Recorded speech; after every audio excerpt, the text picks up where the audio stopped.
Two two two இந்த மூன்றுக்கும் same pronunciation வருதா? உங்களுக்கு கன்ஃபியூஸ் ஆகுதா? அந்த மூன்றையும் இப்போ ஒரு நிமிஷத்துல உங்களுக்கு நான் வெரி கிளியரா சிம்பிளா புரிய வைக்க போறேன்.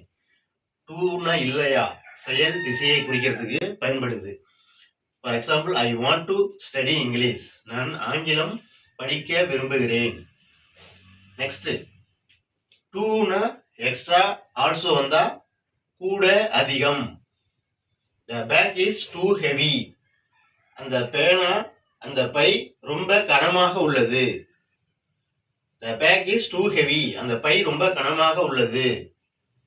நம்பர் 2 வந்தா 2 எண் நம்பர். She has 2 pens. அவரிடம் 2 பேனாக்கள் உள்ளன. She has 2 pens. அவரிடம் 2 பேனாக்கள் உள்ளன. ஓகே ஃப்ரெண்ட்ஸ், இது போன்ற வீடியோ இன்னும் சப்ஸ்கிரைப் பண்ணுங்க, ஷேர் பண்ணுங்க, கமெண்ட் பண்ணுங்க. Okay friends, thank you.